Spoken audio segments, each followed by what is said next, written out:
All right. So, first things first, guys, is we are going to go through the skeletal system. So this is the first thing we're going to talk about. I'm going to start from the inside and kind of work my way out. Remember, biology is my bread and butter. So, if you have any questions, just let me know. I can definitely help you out. So, everything's connected. This is a funny little joke. That you guys can go ahead and pause and read if you want, because there's 7 cervical vertebrae. So your neck bone's connected to your neck bone all the way down to your head bone.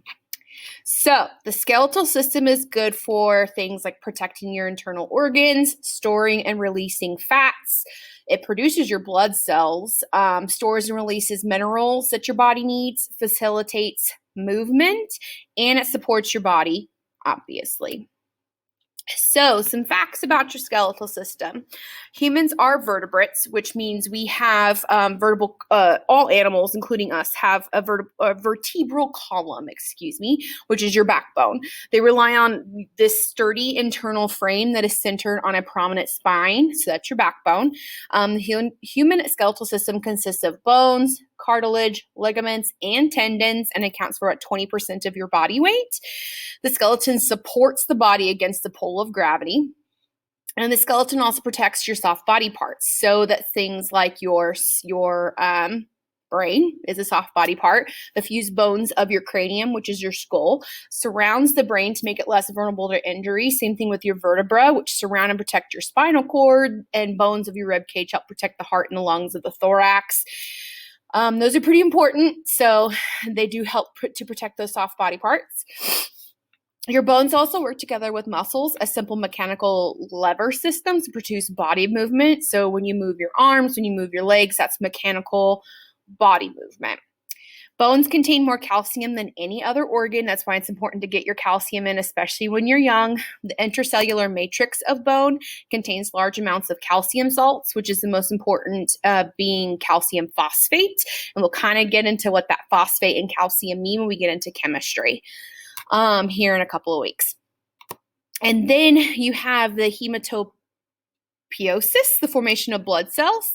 It mostly takes place in your red marrow of the bones. Red marrow functions in the formation of red blood cells, white blood cells, and blood platelets. So red blood cells is what you see, that color. That's what we assume, blood always looks like. But you also have white blood cells that help to protect you from any sort of illness, as well as blood platelets, which are what causes scabbing. All right, so let's talk about the structure of bone tissue now. There are 2 types of bone tissue. There's compact and spongy. Compact is that bone that's on the outside. The part that you may see when you look at a normal skeleton, it's the Haversian system that's packed tightly together to form what appears to be a solid mass. The thing is it's not necessarily a solid mass. The osteonic canals contain blood vessels that are parallel to the long axis of the bone. These blood vessels interconnect by way of perforating canals with vessels on the surface of the bone. So you do have blood vessels that are on the outside of the bone, just like this, because just like every other, body system, your body does need blood to run. Skeleton included. I mean, it does help create red blood cells and things. So, and then you have all these little tiny, osteons is what they call them in your compact bone, as well as the Haversian canals that have your, veins and stuff running through it. And then you have your spongy bone, which is cancellous bone. It's lighter and less dense than compact bone. So for those of you that have ever hunted and taken a bone from like a deer, for example, if you cut open that bone, it looks like when you actually, open it, cut in half lengthwise, you can see the difference in bone structure. Even from looking at a bone without a microscope, you can see that, the outside layer is that compact, and then inside it's a lot bigger, like a sponge. Because spongy bone consists of plates, or what we call trabeculæ. It may appear that the trabeculæ are arranged in a haphazard manner, but they are organized to provide maximum strength, similar to braces that are used to support a building. So if you've ever seen it's the perfect architecture of the human body. It's what holds the inside of your bones together. It's beautiful. So any arches or anything like that a building would have, your bones basically have that too. So bone growth is probably the most fun thing to talk about, especially at your age, because this is what's constantly happening in your body right now. Bones grow in length at the epiphyseal plate. The cartilage in this region of the epiphyseal plate next to the epiphysis continues to grow by mitosis. So if you remember what mitosis is from science last year, it's the cellular regeneration of itself. This process continues throughout your childhood and adolescent years, which you guys are in your adolescent years, until your cartilage growth starts to slow and finally stops. So once you get past that adolescent age, the bones you have are the bones you have. You stop growing bones. That's why it hurts when you're growing, because your body is like you're literally building bone. So when that cartilage growth ceases, usually in your early 20s, epiphyseal plate completely ossifies, which means it completely turns itself into bone. It is hard as a rock, it's bone. So that only a thin epiphyseal line remains, and that way your bones can no longer grow in length. But if you do have a broken bone, it could still regenerate those cells that you need. They continue to increase in thickness or diameter throughout your life in response to your stress from increased muscle activity or weight. So if you're a larger person, your epiphyseal plate may be, or the epiphyseal line may be just a little bit bigger, and your bones may be a little bit bigger. If you are a heavy weightlifter, same type of thing. So to increase the diameter, this increase in your diameter is called oppositional growth. So instead of growing up, you grow out. It's pretty much what adults remember. We stopped growing up, so we started growing out. So the classification of bones is pretty easy. There are 4 types of bones. There are long bones, which are bones that are longer than they are wide, which are called your long bones. They consist of a long shaft with 2 bulky ends or extremities. They are primarily compact bone, but may have a large amount of spongy bone at the ends or extremities. And long bones include bones of the thigh, leg, arm, and forearm. Your thigh is called a femur. You've got a humerus. There's just the top bone of your arm. The bottom bones in your leg are called your tibia and fibula. And in your forearm, you've got your radius and your ulna. And I will show you some cool tricks to remember those, BT dubs. At least those bones. Then you have your short bones, which are roughly cube-shaped with vertical and horizontal dimensions approximately equal to each other. They consist primarily of spongy bone, which is covered by a thin layer of compact bone. Short bones include the bones of your wrist and your ankle. They're very tiny. If you go and feel around your wrist, you can kind of feel the different types of bone there. I feel like these are not as easily breakable, but they do happen to break in the weirdest places, and they're harder to heal. Flat bones are your thin, flattened, and usually curved bones. Most of those bones are in the cranium. They're flat, and they're protecting your brain. And then you have your irregular bones. Irregular bones are those that are not in any of the above 3 categories, and they can't be classified as any of those 3 categories, so they're classified as irregular. They are primarily spongy bone that is covered with a thin layer of compact bone. Your vertebrate is an irregular bone. If you've ever seen pictures of vertebrae, or if you're a hunter and you have seen vertebrae, you know that they just kind of look a little weird. And some of the bones in your skull are also considered irregular bones. I think the ones that are closer to the back of your neck, because they're attached to your spinal cord and your spine. So the adult human skeleton usually consists of 206 named bones. No, I'm not going to make you remember 206 named bones. These bones can be grouped in 2 divisions, your axial skeleton and your appendicular skeleton. The next few slides, we're going to go ahead and talk about these 2 divisions, but let's talk about them description-wise. So your axial skeleton is the 80 bones of the axial literally form the vertical axis of your body. These include things like your head, your vertebral column, ribs, and breastbone or your sternum. If you're not sure what a breastbone or sternum is, if you put your hand in the middle of your chest and press down, you can feel your sternum. It's this weird, it's an irregular bone. It's really this weirdly shaped long bone that kind of holds your ribs together. It's kind of cool, at least at the top. And then you have your appendicular skeleton. This is the larger part of your bone structure because there's 126 bones here, and includes your free appendages like your toes, your arms, your legs. So anything that's not in the middle of your body is an appendicular skeleton pieces. So as far as your axial skeleton, we're going to go ahead and talk about the different ones. And these ones, we will work on labeling these because I can find really good pictures and you can kind of use your notes from here. So cranial bones, there's your parietal bone, which is this one right here, your temporal bone. And then you have your occipital, which is this one back here.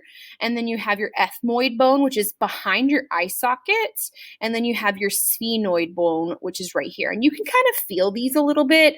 Your skull should be completely fused by now, if I'm not mistaken.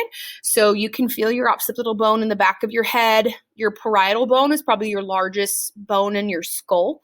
And then your temporal bone, those of you that wear glasses, if you put your hands, or even sunglasses, if you wear sunglasses, you can feel this. So your temporal bone is right where your ears are about. And then you can't feel your ethmoid, and you can't really feel your sphenoid too much because it's kind of behind your facial bones, your zygomatic bone, which is what we're going to talk about next with facial bones. So facial bones, your maxilla is right here. So it's the top part of your face, surrounds your nose and your nasal cavity. And then you got your zygomatic bone, which if you ever break this, it hurts so bad, but it is the bone that's kind of helps support your eyes. And then you have your nasal bone, which is right here. If you've ever broken your nose, this is the part of your nose that you break is your nasal bones. And that you have your platine bones, which your platine bone, you can't really see it in this drawing, but those are inside your mouth. Those are your palate bones. And then you've got your inferior nasal concha. You've got two of them. And again, it's kind of hard to see because it's inside the skull. And then you have your lacrimal bone. Again, kind of hard to see. And then you have your vomer. So your vomer is the hard piece of bone like inside your nostrils. As I'm touching my nostrils, you can hear my voice change. You can feel a hard piece. That's your vomer bone. Moving on with your axial skeleton, we also have bones, if you didn't know this, inside your ears. You have three bones. They're called the malleus, the incus, and the stapes. The stapes reminds me of like a wishbone. And then the incus kind of looks like a hammer. And then you've got this malleus. It's just kind of a small little bone. These are easily breakable, very thin. Really hard to fix if that ever happens. This one leads into your eardrum. And then you have your thoracic cage. This one's pretty easy. The sternum that we previously talked about is right here. And then your rib bones all connect to your sternum, to your spine, except for your floating bones back here. Okay, so the only ribs that are not attached to the sternum are what we call your floating ribs. There's about 2 to 3 of them on each side. I think there's 3 that attach just to your spine, and we call them the floating ribs because they're literally floating.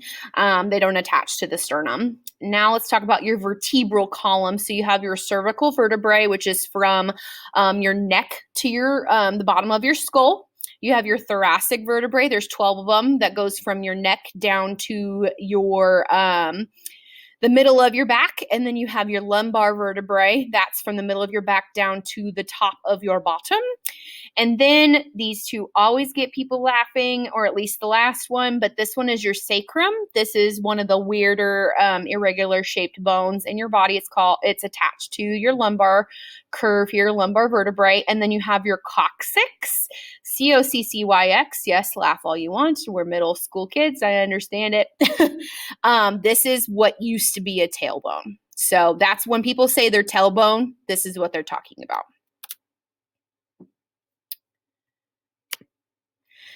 Let's go ahead and talk about the appendicular skeleton now. So this is on the outside of that middle of your body. So first of all, you have your pectoral girdles. If you know anything about weightlifting, which some of you may, you have your pecs, which are your muscles that are on the front side of your body at the top. You have your clavicle. Some of you may have broken this before. This is your this is that small skinny bone you can feel and touch that's attached to the sternum. And then you have your scapula, which is they look like wings. They are on the back. Those are your back bones. And then you have your upper extremities, which is your arms. So you have your humerus, you have your ulna, and you have your radius, and then you have your carpals, metacarpals, and phalanges. So carpals are the bones closest to your wrist, and then you have your metacarpals, which are the bones in between, and then you have your phalanges, which are your fingers. All right, moving on. Then you have your pelvic girdle. So your pelvic girdle has your coxal, which is your coccyx. And then you have your hip bones. These are your hip bones. This is your pelvis. And then your lower extremity legs. Some of these words may look familiar. They just have a different ending to them. You have your femur bone, which is your biggest bone in your body is your femur. And then you have your tibia, which is the bigger bone that would be considered your shin bone. If you've ever gotten shin splints, this is what hurts is your tibia. And then you have your fibula, which is a smaller bone behind it. Your patella is your knee bone. And then you have your tarsals, which are attached to your bottom of your leg, and which are your ankle bones, your metatarsals, and then your phalanges are your toes. All right. Now let's talk about articulations. Articulations are your joints. This is where two bones come together. So in terms of the amount of movement they allow, there are three types of joints. There's immovable, slightly movable, and freely movable. So let's talk about immovable first. So there's synarthrosis, which are immovable joints. Synarthroses is the singular form. In these joints, the bones come in very close contact and are only separated by a very thin layer of fibrous connective tissue. So the sutures of your skull are examples of immovable joints. So if you put your hand on top of your head and you start to push down on your skull, you can kind of feel these synarthroses joints. These are very clearly not movable. That's what immovable means, by the way. You've got your slightly movable joints, which are called amphitheroses. In this type of joint, the bones are connected by a hyaline cartilage or fibrocartilage. Your ribs are connected this way to your sternum by costal cartilages. They're slightly movable joints connected by a hyaline cartilage. The symphysis pubis is a slightly movable joint in which there's a fibrocartilage pad between two bones. The joints between the vertebrae and your intervertebral discs are also of this type. Now, I know these are very big words. I'm not expecting you to be able to pronounce them correctly. I'm a biologist and I still struggle with how to pronounce these, so don't freak out. And then let's go ahead and talk about free movable joints.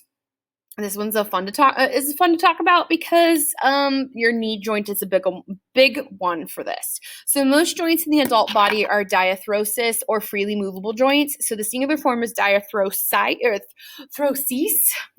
In this type of joint, the ends of the opposing bones are covered with a hyaline cartilage. They're articular cartilage, and they are separated by a space called the joint cavity. Your knee bone is a big one for this. So is your elbow. The components of the joints are enclosed in a dense fibrous joint capsule. The outer layer of the capsule consists of the ligaments that hold the bones together. The inner layer is a synovial membrane. That's why they also call it a synovial joint. It secretes synovial fluid into the joint cavity for lubrication. So high movement places, so knee, elbow, that's where a lot of these synovial joints will be. So again, all these joints have a synovial membrane. They're called synovial joints. So let's review a little bit. Functions of bones include support, protection, movement, mineral storage, and formation of blood cells. There are two types of bone tissue, compact and spongy. Bones grow in length at the epiphyseal plate between the diaphysis and the diaphysis and the epiphysis. When the epiphyseal plate completely ossifies, which means it completely turns into bone, bones no longer increase in length. So after your early 20s, you probably won't grow. Boys, it goes a little bit longer. Bones may be classified as long, short, flat, or irregular. The adult human skeleton usually consists of 206 named bones, and these bones can be grouped in two divisions, axial and appendicular skeleton. There are three types of joints in terms of the amount of movement they allow: synarthrosis, which is immovable, and for arthrosis, slightly movable, and diarthrosis, freely movable. And if you have any questions, let me know.